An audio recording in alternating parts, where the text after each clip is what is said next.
The torus electron model, this is what an electron actually looks like. It's just a resonance field. Much brilliant work has been done by many brilliant researchers and scientists.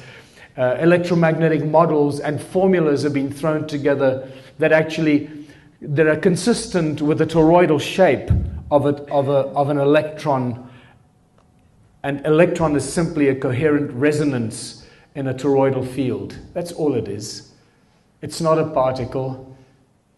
It is a resonance toroidal field, a resonating toroidal field. The same with the atomic structure.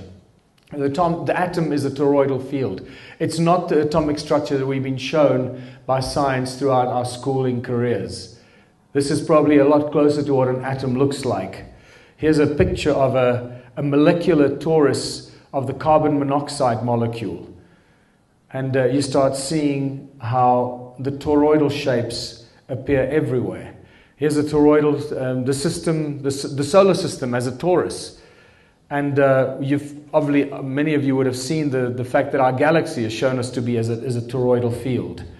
And so it goes. So I guess this is probably one of the best descriptions of the nature of our reality and around us. The fractal, multidimensional, toroidal nature of reality. That's a mouthful. But this is a beautiful image drawn by Alex Gray, who's just a spectacular artist that has done incredible work. And this just blows. When I see this is what I imagine we look at when we look up at the stars and the cosmos. This is a lot closer to the nature of reality that surrounds us than pretty much anything we get shown by NASA. This is all to do with toroidal fields and magneticism. Now, everything is sound and magneticism, and this is really important. How are you guys holding out? Are you okay? You're the guinea pigs. This is the first presentation that I'm doing. I realize I'm going to have to cut this a lot shorter, but I'm testing this on you tonight, and I'm trying to see which parts I'm going to have to take out to cut this down. But so just hang in here, okay? So what most people don't know is, remember, sound, God said, let there be light. So it's sound, moving sound. Sound manifests as toroidal fields. Those moving toroidal fields create magnetic fields, which are toroidal fields as well. And moving magnetic fields create electricity. That's the sequence of events. But this tells us that because sound creates magnetic fields, it means everything must have a must be magnetic in some sort. And in some sort of way. And if it's not, there's a very specific reason why it's not magnetic. So here's an example. This blew my mind when I found this little thing from Los Angeles, from UCLA, I think. This is such an important little video that will change your perception of what our universe or what our reality around us is, and how important a role magneticism plays in everything that surrounds us. You might not think of water as being magnetic, but it is, and so are graphite, aluminum, and glass. This is a new and different category of magnetism called either para or diamagnetism, and it's different from the magnetism that you're used to. You're probably already familiar with ferromagnetism. Ferro means iron. An unmagnetized piece of iron, or nickel, or cobalt becomes a magnet in the presence of a magnetic field. The effect is strong and lasts even after the magnet is removed. Paramagnetism is a similar effect, except that it's much weaker and temporary. Aluminum is a good example of a paramagnet.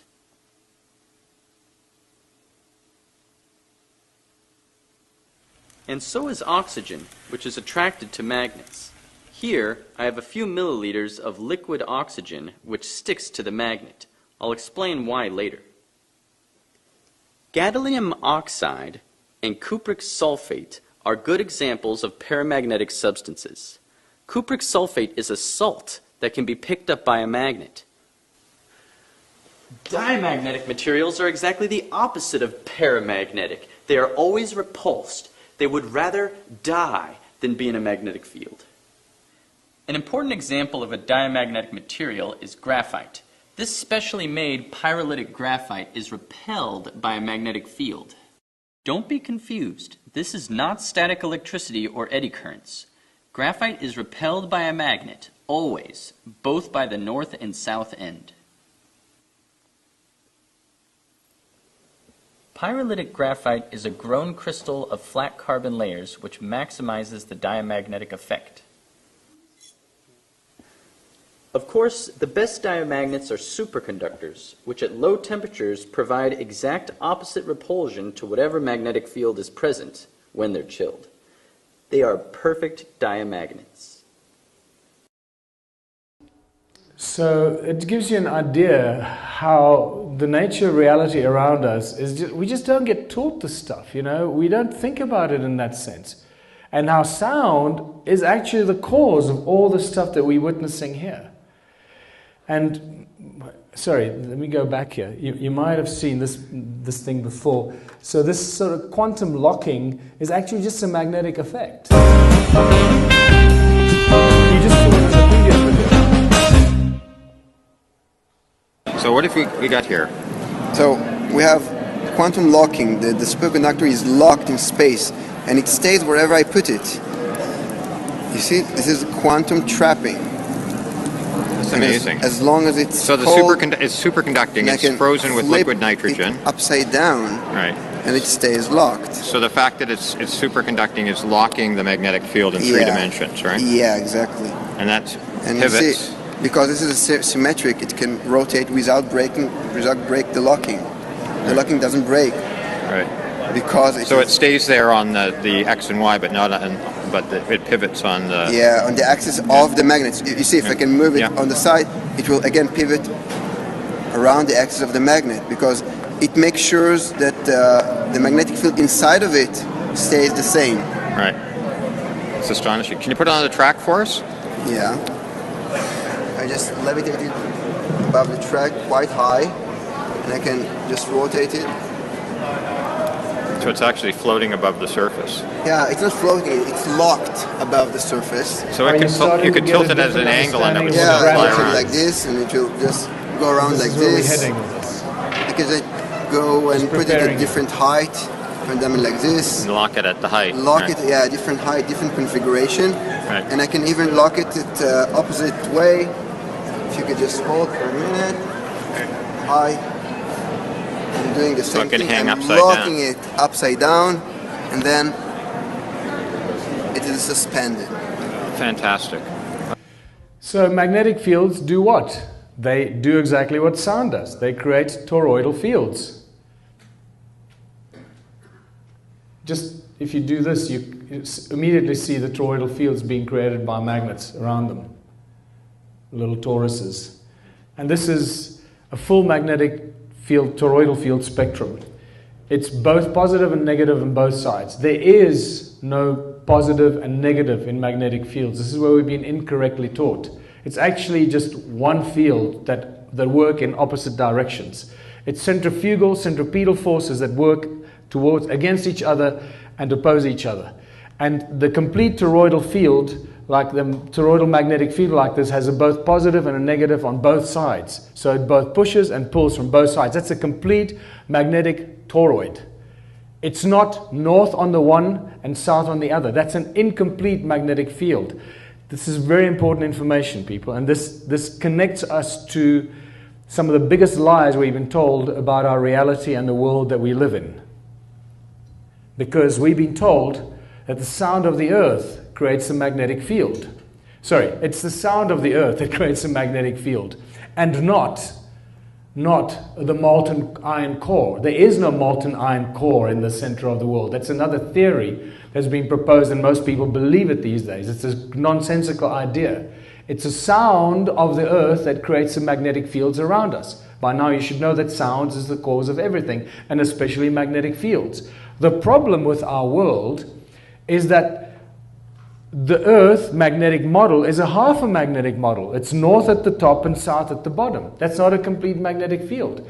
And as far as I'm concerned, it's impossible for an Earth-like object to be in a complete magnetic field like the toroidal shape of our solar system and be an incomplete magnetic field itself. Can you see why I would say that? It doesn't make any sense. That our Earth is a half a magnetic field, an incomplete magnetic field, floating around in a complete magnetic field called our solar system. It would correct itself and over billions of years become a balanced toroidal magnetic field. How that would affect the shape of the Earth, I don't know. I'm going to let you figure that out. But this is what a complete and balanced toroidal magnetic field looks like. And what it does, it has an accretion disk in the middle. There you can see that yellow accretion disk. That's the center of the magnetic field. Whichever way you turn it, it's the same. As above, so below. We start to understand some of these basic fundamentals of creation, all coming from the breath of God, the breath of the Creator, the words that we utter. Everything that we say and create has the same effect, creating these complete, perfect magnetic fields.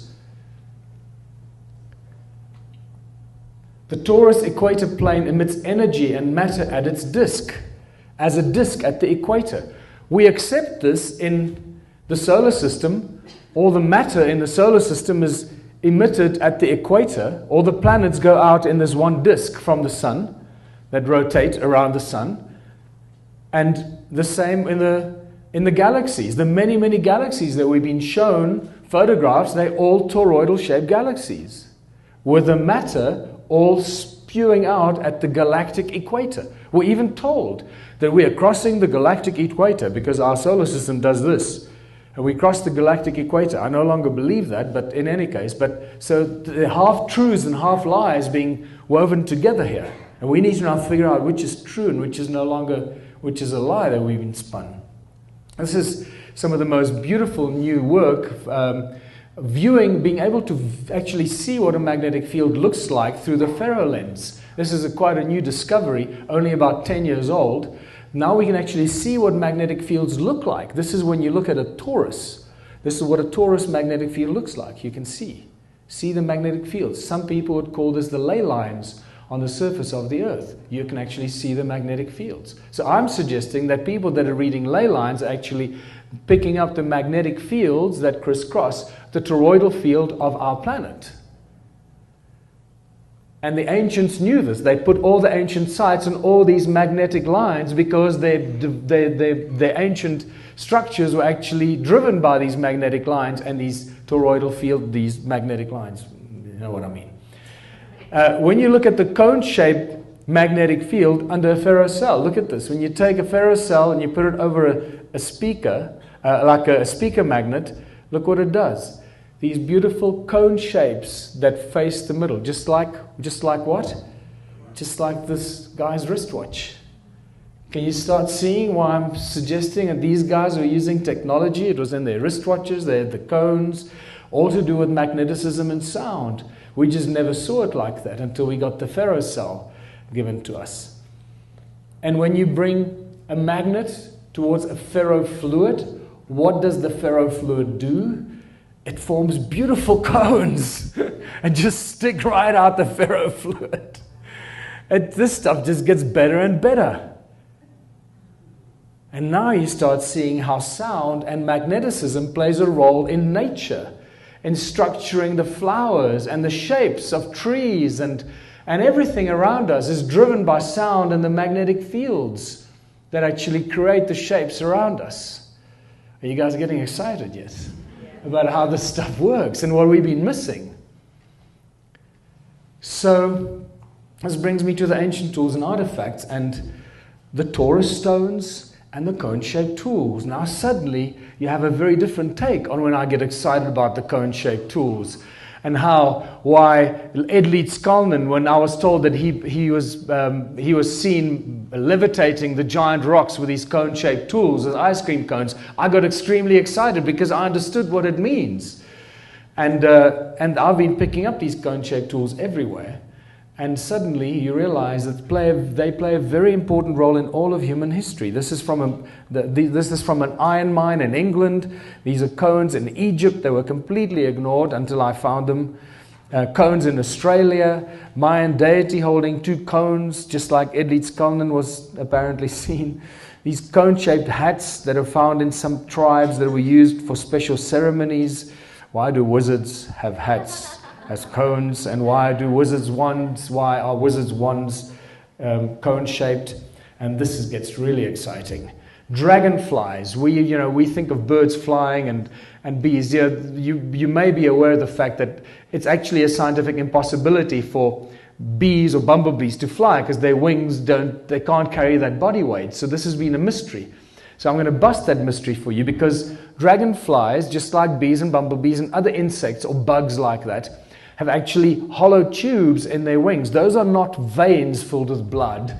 Those are hollow tubes that do what? They resonate. When the dragonflies buzz their wings, they don't flap them, they just bzzz, they vibrate. It sends vibrations through their wings and through those hollow tubes, and at the bottom of those hollow tubes they got thousands of tiny cones that stick out, that send out these sound waves or Caesar beams, we're going to get to that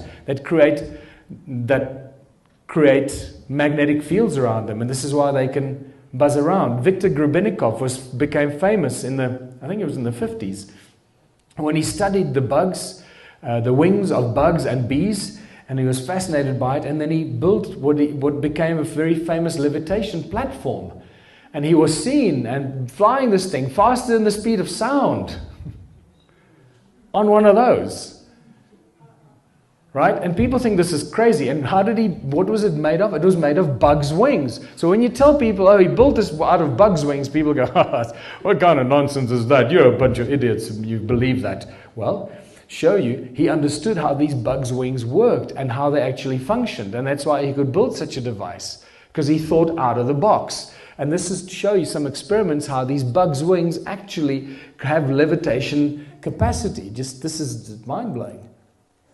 Today we're going to try to get one of these shells to hover over the other one. The original of this video is what inspired me to do this series.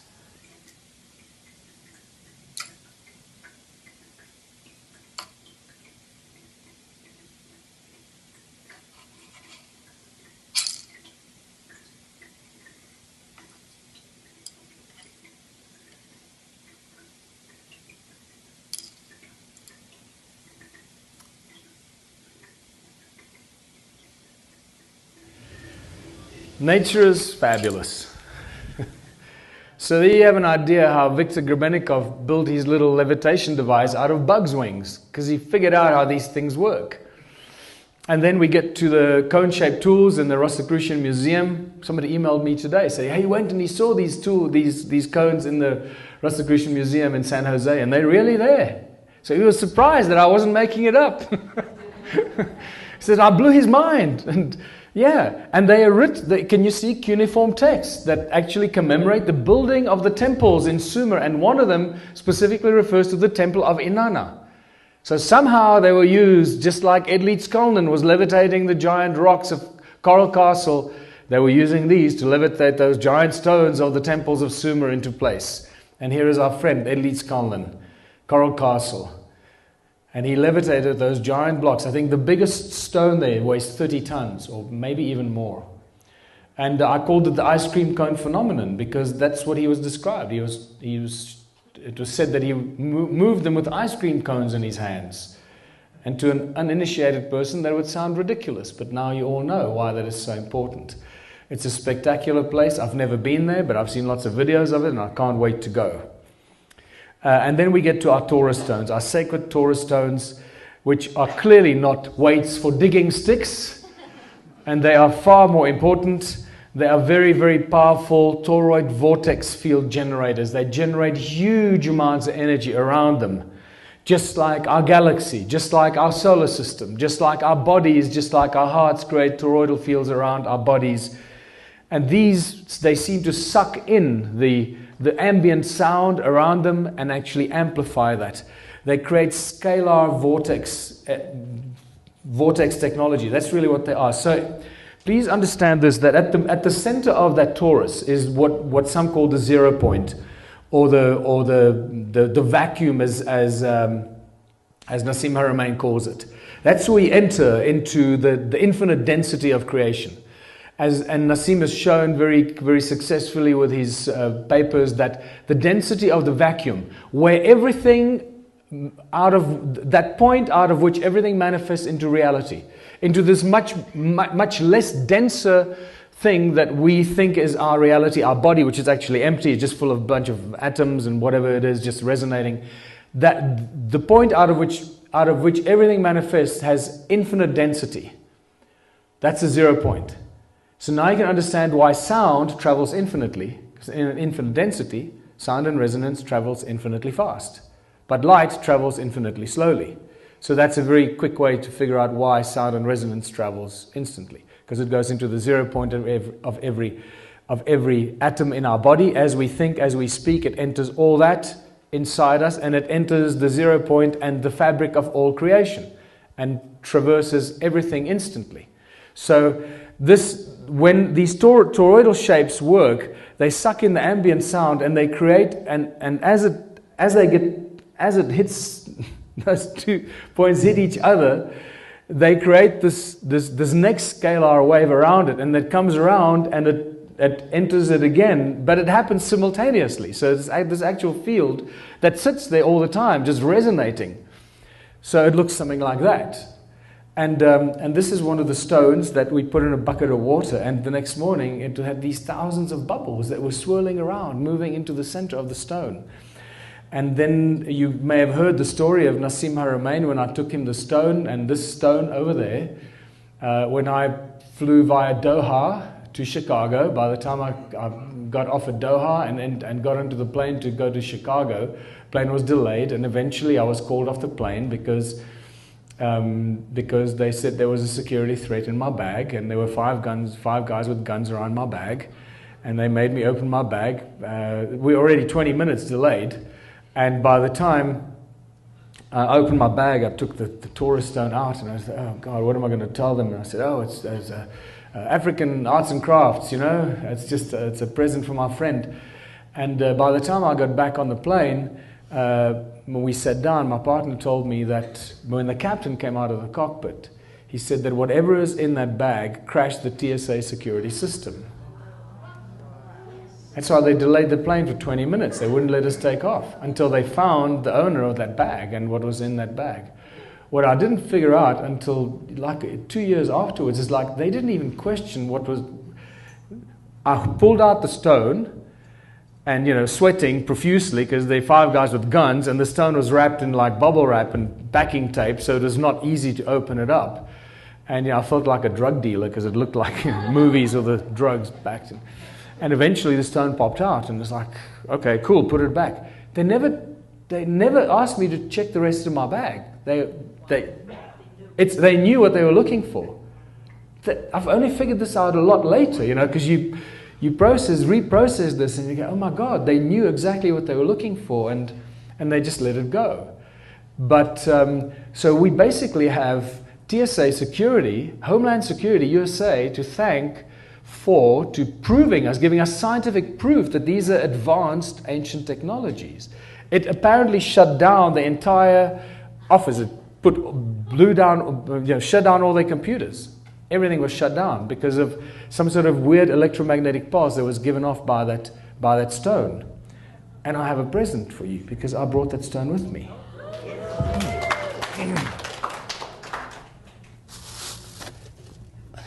This is it. Thanks to Mark over there that drove all the way to Vegas to fetch the stone. The stone has been sitting with Nassim for a long time. I thought they would do some research with it, but they didn't.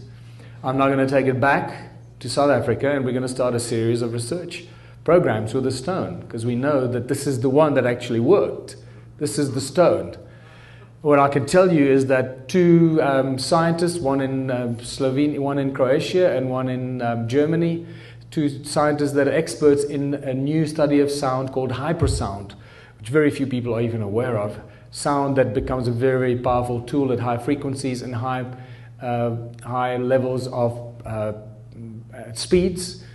Hypersound is a tool that can be used for pretty much everything in our society.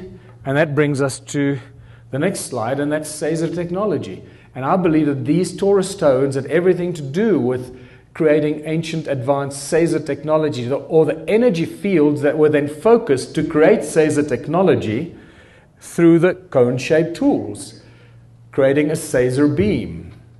So this creates the energy that goes into that cone-shaped tool that then creates the Caesar beam and pushes it out of the tip of that tool. I've had lengthy discussions, hours and hours of discussions with some of the smartest physicists and scientists in Germany and in Croatia when I was on tour there, how this technology works. And let me tell you, they are so excited about this. They just want to lay their hands on these cone-shaped tools and these stones. So we're going to have to do some serious research. But guess what? You need money for that. So what I'm going to do starting next year is start a whole internship program to do more research on the ancient ruins and the tools and the artifacts and so forth. And I'm going to do like 3 months a year of intensive internships where we're going to do loads of exciting research, from genetics to botany to soil science to electronics to etc. Archaeology, archaeoastronomy, geology, etc. All the different principles together to show all the people from the different areas how everything is connected and how their respective faculties have boxed them into boxes, not allowing them to think out of the box and realize how their area of research and knowledge is connected to everything else. We're going to cross those boundaries, but this is getting quite heavy.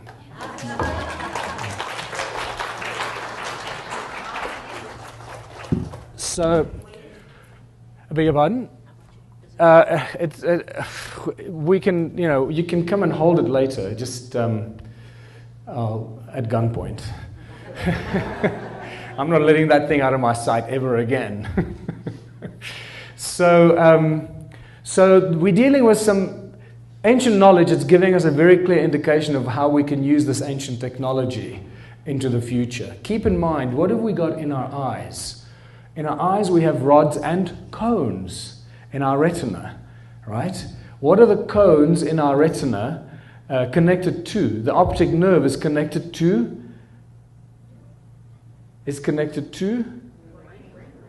right in the middle of your brain is your pineal gland. Correct. So somehow our pineal gland should be controlling our eyes and our optic nerve. And our pineal gland should be picking up all these other frequencies, the all-seeing eye of Horus, connecting us to everything, every frequency, and giving us ESP ability and much more. But we can't do that because those bastards several thousands of years ago screwed up our pineal gland with those cones of theirs. But if you look at our eyes, so in our eyes, in the iris is actually like toruses.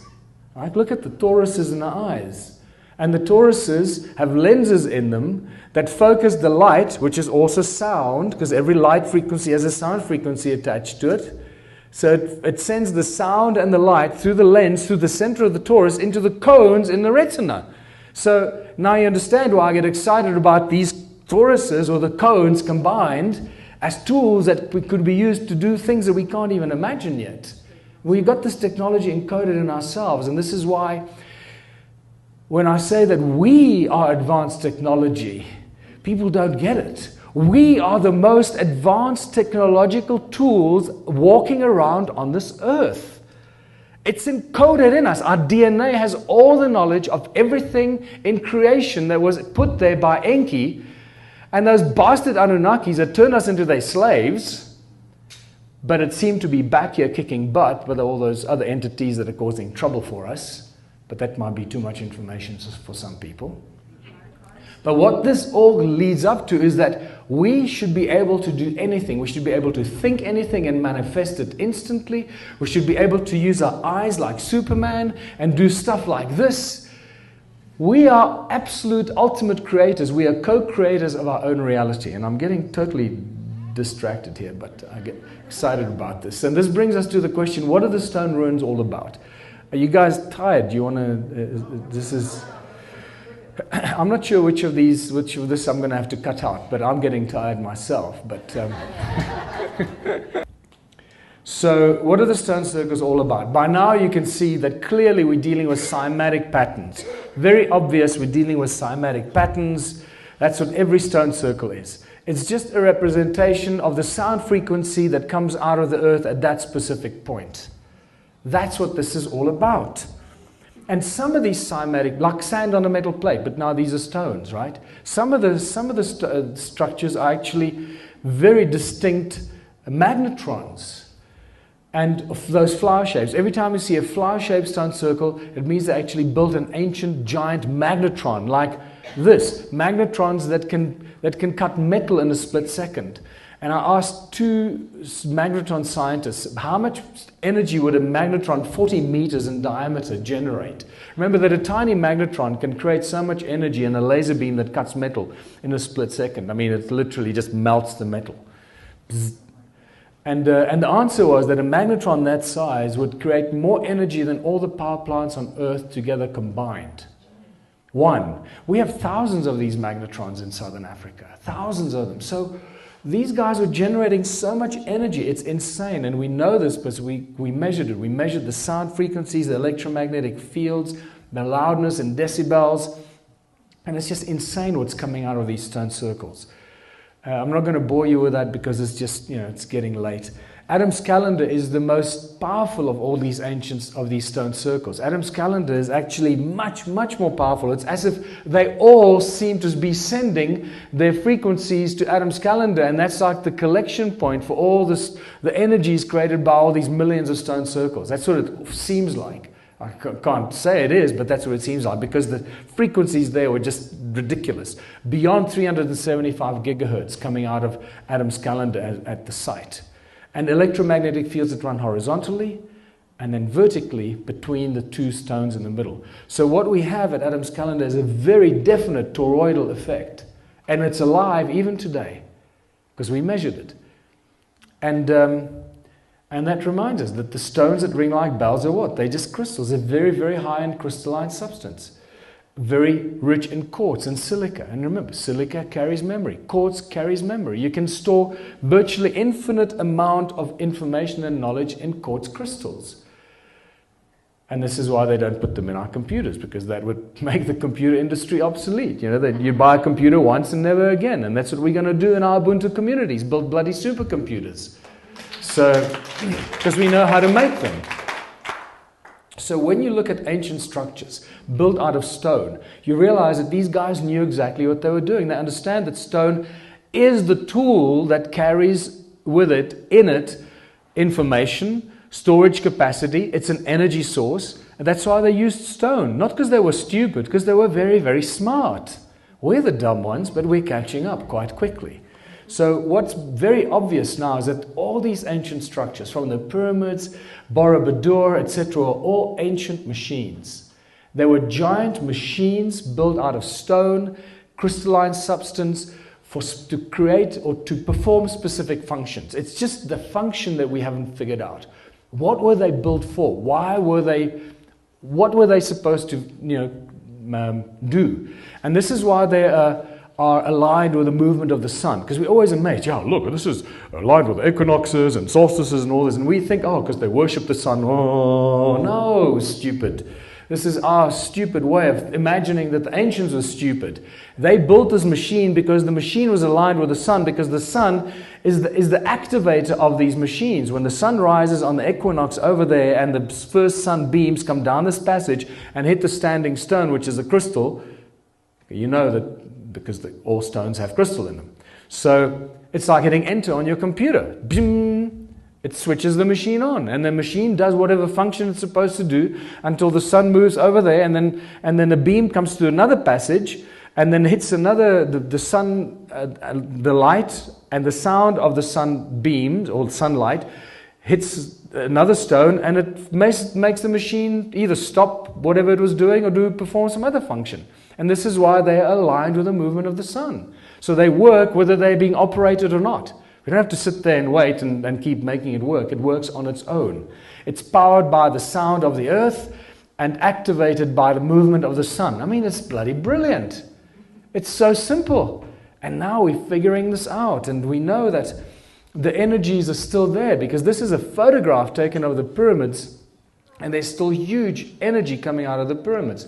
Even the symmetrical patterns coming out of Stonehenge, although Stonehenge has been completely reconstructed, there are still very powerful symmetrical patterns coming out of Stonehenge that tells us that its original structure was very specifically created as a resonating device, an energy device.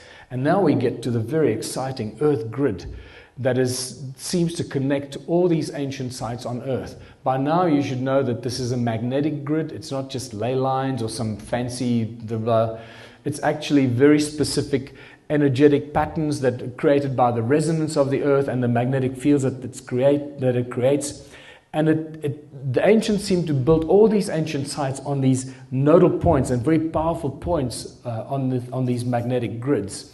And this is an ancient Sumerian text that actually tells us a lot of very important information. This is a real text that comes from the Shoyan collection. And it says, in the distant days, in those days after destinies had been decreed, after An and Enlil had set up regulations for heaven and earth. I mean, regulations for heaven and earth. And Enki, the exalted knowing God, by the rules for heaven and earth, the fixed rules, he set up cities. It seems to tell us that there was some sort of a fixed energy grid in the sky, heaven, and the fixed energy grid on the earth. And based on the energy field in the sky and the earth, they set up the cities on earth on these specific nodal points. And then David Wilcock several years ago discovered that the emblems of the Space Command and the Air Force and so forth in the USA refer to the rules. And they have these bands around the earth, these white bands with these little delta shapes on them. And they refer to those bands around the world as the rules. And they say there's some sort of energetic field around the world. They don't know where it comes from, but it's always been there. Some sort of energetic field up in the sky that this same Sumerian text seems to refer to. They built the cities according to this energetic grid. And here we have the same rules. Read there. It says, the fixed rules, by the rules for heaven and earth, the fixed rules, they set up the cities. And here we have the fixed rules in the sky on the military and Air Force logos.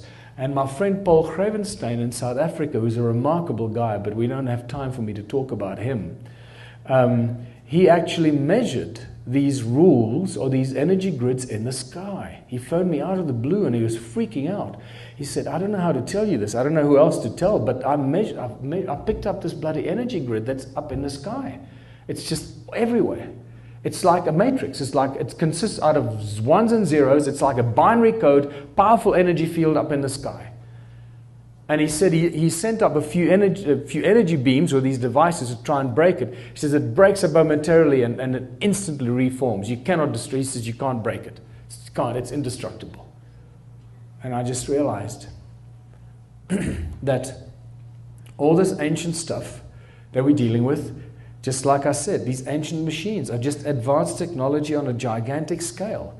These obelisks in Egypt, they ring like bells. If you listen to them, they they ring like bells, just like those stones in my museum. And when you go into these temples in Egypt, you know, we told that they were built for this and offering. It's all nonsense, offering and praying. It's just too many pillars, not enough space. When you look at them from this angle, you realize that this is just something very different. And all those pillars clustered together, why would they build them like that? And then the more I looked at it, the more I realized, now inspired by realizing that the stone circles were powerful energy generating devices, suddenly seeing aerial photographs of these temples in Egypt, I realized that they weren't temples, but they were actually templates. That we're actually looking at gigantic energy circuits, circuit boards on a gigantic scale that we could never have imagined. It's just beyond our imagination. The scale that these guys were building things on is something way out of our perception because we just don't have enough money to do that. And microprocessors, gigantic microprocessors become gigantic macroprocessors. You know, and here We are told that these were places of worship, and then this is where the people lived. No, these are giant bloody macroprocessors, and that's part of the circuit board.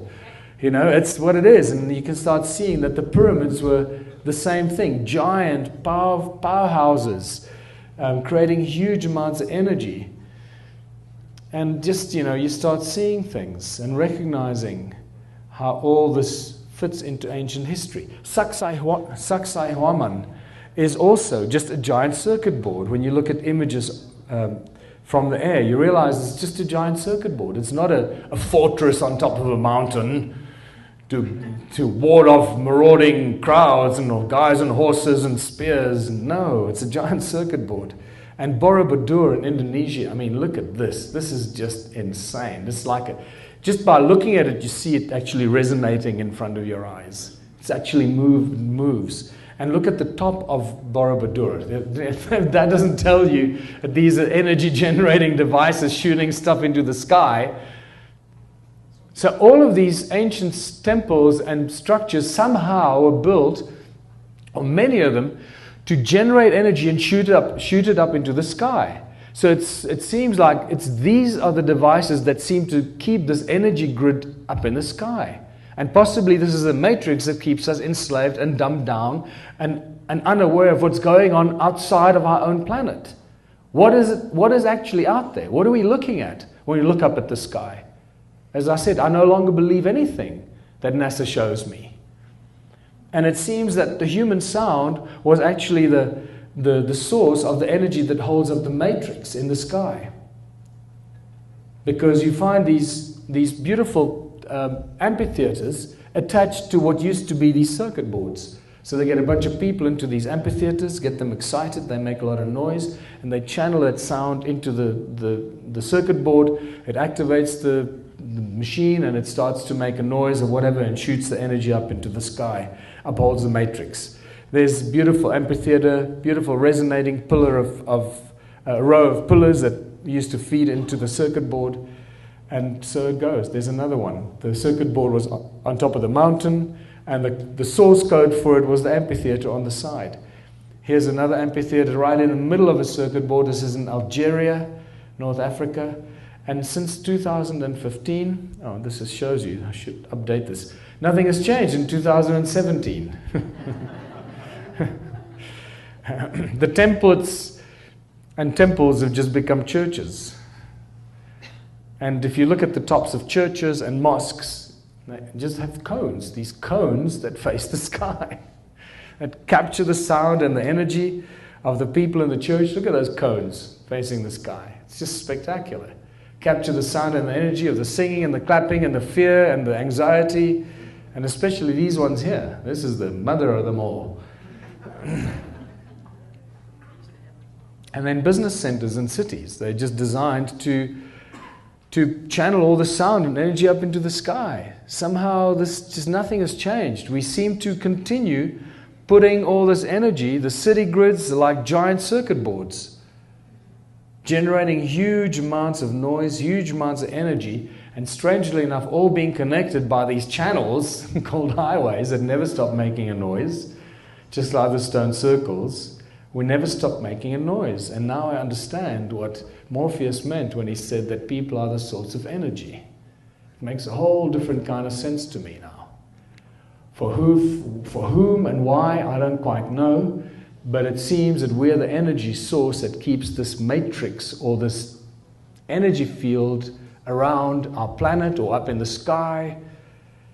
And that brings me back to the deception that's been woven for us over thousands of years, and especially the last few hundred years, and this whole thing of gravity and the reality that we find ourselves in. Isaac Newton had almost no knowledge of magneticism. He actually mentions that he didn't understand it, and therefore he didn't write about it. If he only understood magneticism, he would not have come up with the crap that has been shoved down our throats. Gravity doesn't exist. It's all an aspect of magneticism. But you can't say this at any institution. We observe it, we can't explain it. It's called gravity. It just holds everything together. And it's there to support some very, very important philosophies that have been shoved down our throats about the world that we find ourselves in. In fact, Coulomb describes gravity as an electric phenomenon. And it's very eloquently explained and very easily explains all the activities around us, especially supporting the whole toroidal structure of our reality. Gravity is much easier explained and explains all aspects of our reality through magneticism, and not through this invisible, undefinable thing called gravity. Sound creates magnetic fields, moving magnetic fields create electricity. Everything is affected by magneticism, sound, and resonance. And therefore, gravity is a consequence of sound and magneticism, and this is why it should be called the magneto-electric universe and not the electromagnetic universe. Even the precessional wobble of our planet. Remember, we talk about the precession of the equinoxes, this 26,000-year wobble. Even that can be explained with magneticism, because magnetic fields have their own precessional wobble, like is explained here. It's spectacular how suddenly everything changes in our reality. And we can start looking at the world we find ourselves in very, very differently. In 1887, there was a very important experiment that was performed, and I'm almost finished here, people. So you can just relax. This is the home run. This just blows my mind. Okay, and in 1887, these two brilliant scientists, and they were pretty much pushed out of our knowledge pool, out of our psyche. Michelson Morley performed what became a very important experiment, because until then, all scientists throughout the ages were obsessed with the ether. It was called the ether. The ether, the breath of creation, what holds everything together, what holds creation together, what holds the planets in place, and so forth. And it was called the ether. And they were obsessed with the ether, and they couldn't quite understand what the ether was. They had all kinds of definitions for it. If only they understood that it was vibration and resonance. That's really what they were describing, was the ether, is vibration and resonance. The breath of the Creator that holds everything in perfect harmony and coherent, resonant harmony. So Michelson-Morley experiment was performed to prove the existence of the ether.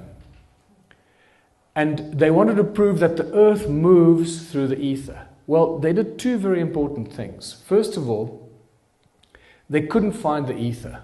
They couldn't prove that the ether existed. And they did this with sending out light beams in perpendicular directions, and they were measuring the movement of the light bouncing back, and they found there was no movement. I'm giving it to you very, very basic English, so it's easy to understand. You can go and research this yourself. And what came back is that there was no movement, there was no deflection, nothing. So the conclusion was that the Earth is not moving through space. Therefore, the ether does not exist. So I'm not worried about the ether too much, because by now we understand that it's resonance and sound. But the most important thing that they showed is that the Earth does not move through space. And as we sit here in this room right now today, there is no scientific evidence whatsoever that has been proven beyond any shadow of doubt, other than the evidence that we've been shown by NASA or the other space agencies. By now we know who they are and who controls them.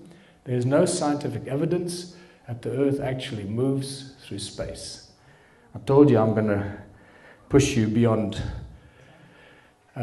some of our capacity, break down the walls of our own resistance. This has really shocked me, and I no longer believe anything. Even Michio Kaku says, Michio Kaku, says that there is no scientific evidence presented today that tells us unequivocally that the Earth moves through space. What the hell is this all about? What it does tell us that ether has been replaced by the particle physics universe. And we can start seeing the agenda that was put in place a few hundred years ago, starting with the concept of gravity that replaces magneticism. Then we start seeing the discovery of the electron. In 1897, where J.J. Thomson discovers the theoretical particle, the electron. Never proven to exist, but the theoretical particle suddenly becomes a reality. And a few years later, let me remind you, do you see anything physical in the picture of the electron? No. And this is why people like Nikola Tesla and Ed Leeds-Kalnin's comments, and even Albert Einstein and many others about the electron and that whole agenda of replacing the ether of creation with particle physics. Particle physics very quickly replaces the ether because that's something they didn't want to get us sucked into. And suddenly Rutherford comes with his atomic model in 1909, 1911, and we are still stuck with the same bloody bullshit atomic model that was presented by Rutherford. And that, quite frankly, if you go and look at that experiment, that atomic model experiment, I'm sorry, I read it, I've looked at that over and over again. It is so naive, it is so stupid. And it can be so quickly and easily explained with magnetic fields. Everything that Rutherford experienced and reported on with his experiment could be very simply explained with magnetic fields and toroidal fields. And then by the time Einstein released his theory of relativity, that was the final death knell in the ether, or the theory of the ether, or as we call resonance and frequency. What's even more interesting and important is that the many experiments that have been done with the cosmic background radiation over the years have brought back some very, very interesting results. And Max Tegmark from MIT, in The Principle, I don't know if you've seen the documentary called The Principle, very clearly tells us, and he's the guy that drove that experiment, they found that from our perspective, the earth is the center of all of creation. This is not popular in mainstream science. And yet this is what the most mainstream science results are telling us. That from our perspective, the earth is the center of the universe. Not only that all the other observable galaxies and solar systems seem to exist in layers moving away from Earth as the center of the universe. Do with this information what you want. What I'm going to bring you back to is that everything is connected through a fractal nature of resonance that creates magnetic fields and toroidal fractals throughout all of creation. The atomic models, the quantum theory, all of that stuff can be very easily explained with the stuff that I shared with you, with sound, resonance, and magneticism. What happens is that the more questions we ask about this, the more mysterious are the things we find. And this is why I call this presentation Exploring the Nature of Our Reality, and really pushing the boundaries of our own capacity to tolerate new information. Because this certainly has shaken my reality, and I no longer believe anything I'm told by any university professor anywhere, because they're all lying. And yet, Max Tegmark gave us some very interesting information.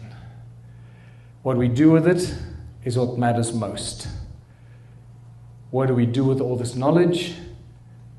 Because we can't affect what happened in the past, but we certainly can affect tomorrow morning when we wake up and we enter the world and we share our knowledge and information with others. And this is why I believe that we're the ones we've been waiting for, and we are co-creating a new reality. Now that you know how powerful your thoughts are, how powerful every word you write, how powerful every message you leave for somebody on your cell phone, how every email you send, how powerful all your communication and all your thoughts are, you realize how quickly we can co-create a new reality for ourselves. Because all of this positive stuff, the positive thinking, the positive talking, the positive co-creation of a new reality for humanity that is filled with prosperity and abundance is right here. We are creating it as we speak it and as we think it. No one can stop that. It's up to us. And the more people say it, think it, speak it, imagine it, the quicker we are going to create it. And we are more enslaved now than we've ever been before, but with this enslavement comes the absolute understanding of how important it is to liberate ourselves from this enslavement. And it'll require a whole new kind of thinking, because we cannot solve the problems that were created for us with the same kind of thinking that created the problems. So our system is broken. It cannot be fixed. We need a whole new kind of system to get out of this mess. We've been born into the slavery. We now understand it. We've grappled with it. It's okay. The fact that we get it, we understand it, we can now do something about it. And remember that it is the money system that has controlled us, that has enslaved us. Money is the tool by which we are enslaved. Until we come to terms with what money is, where it comes from, how it was created, we will remain subject of those who control and create the supply of money. And if you don't know this yet, the Sumerian king's tablets tell us very clearly that money was created as a tool of enslavement at a very specific point in time in history. It's when these first priest kings were descended from heaven to earth, and these first priest kings created the form of writing. They wrote their clay tablets, and they issued their clay tablets from their temples as the first bankers, as the first forms of money. These are the first forms of money we find on earth. Whether it's 6,000 or 8,000 years ago, who knows? But what it tells us is that the first kings owned all the land. They were the first bankers, and their temples were their first banks. And the way they created money is exactly the same way that our bankers create money today.